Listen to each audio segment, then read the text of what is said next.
Hello everyone. Welcome on my Dinar Daily channel. Forbes reveals a surprise. Anbar sits atop 1 billion tons of the world's rarest synthetic diamonds.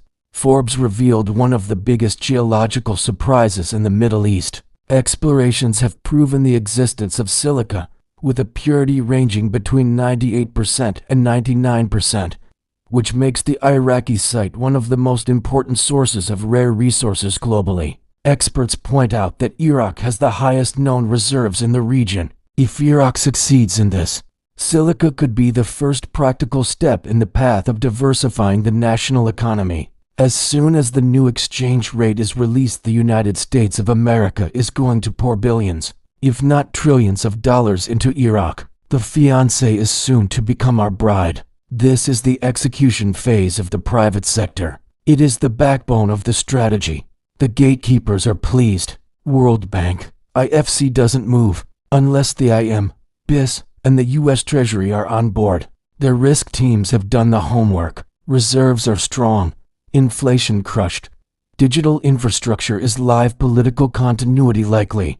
This is measured endorsement in action. Gatekeepers are scaling up when reforms prove real. They're ready to go. Now the money is flowing. This is reality.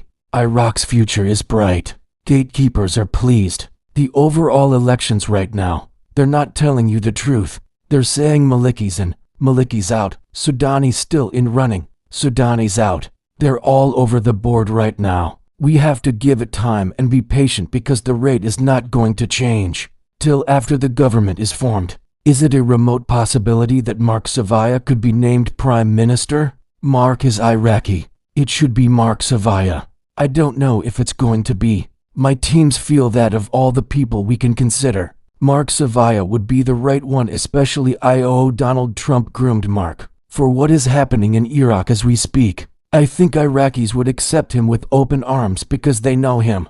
They know him well. Trump is smart. He puts the right people in the right places. So with Iraq being seemingly postponed for now, why couldn't Vietnam just RV now? They will go at the same time. They are intertwined, and it would crush their treasuries to go separately. That is how it was told to me by someone who works in the finance ministry in Iraq. This Iraqi dinar reinstatement is not a revaluation. The rate only changes to something we all want when it is reinstated. We call it the RV for short because the rate will jump from artificially suppressed rate 1320 to the nominal rate for dollars plus, since it will have to change accordingly with the new peg. This is a very straight redenomination process, unlike other redenominations done in many other countries, as Iraq won't be facing hyperinflation and resetting their currency to combat this inflation, but rather resetting to get back to pre-sanction era days 1991. It will be a resetting so they can reinstate the currency at a much higher rate. So what are we hearing? Notifications, Thursday, and supposed to have all the rates on the screen. Show up on Thursday morning on banks and redemption centers so that it's quite conceivable that we can get notified. Thursday morning. Al-Hurra website. Citing sources.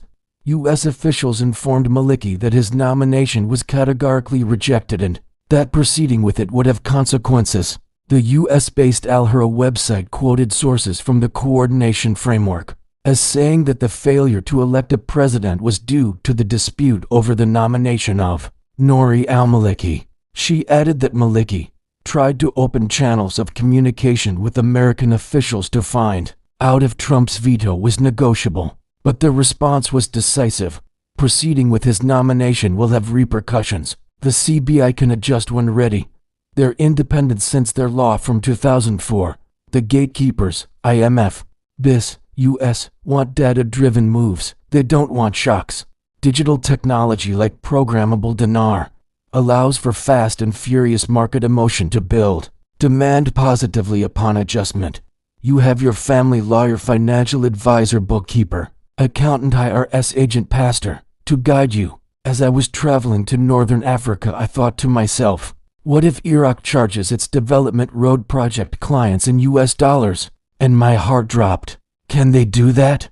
Will they do that? I don't know. I've got to find out if that's even feasible. They sell oil in US dollars. Why would they not possibly at least research the idea of selling the transportation hub services in US dollars? It doesn't do anything for their currency, the Iraqi dinar, but the Iraqi dinar would need to come up. It would need to move over at least 2 decimal points.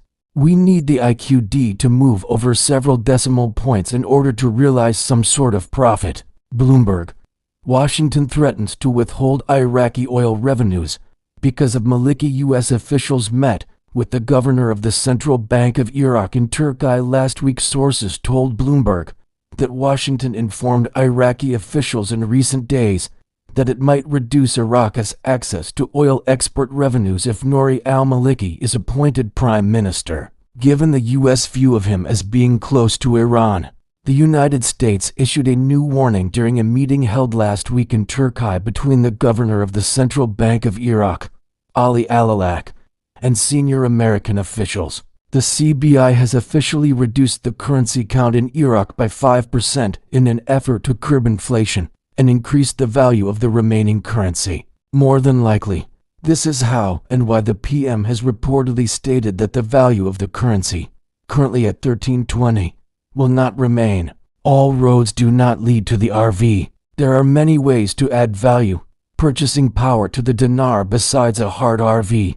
It's a good idea to keep that in mind while you ride the roller coaster. Nothing in Iraq is moving forward until the government is formed and the rate is changed. The rate has to change before things will move forward. Aside for the political noise, they're still doing what they're doing.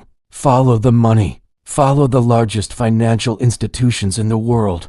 That's where you should be. The Central Bank of Iraq is rolling out new guidelines aimed at stabilizing the dinar exchange rate. They rate tightening up the rules around the currency auctions and putting some additional checks to ensure the official exchange rate and the street rate stay close together. They're trying to keep things a little bit more balanced and predictable on the currency front. Yeah, you have to do that just before you change the rate.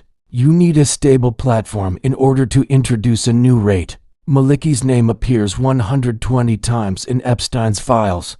What's the story? According to what Al-Sa Network has observed, the mention of Maliki in these files is not related to any direct connection to the Epstein criminal case, but rather comes within a broader political and analytical context.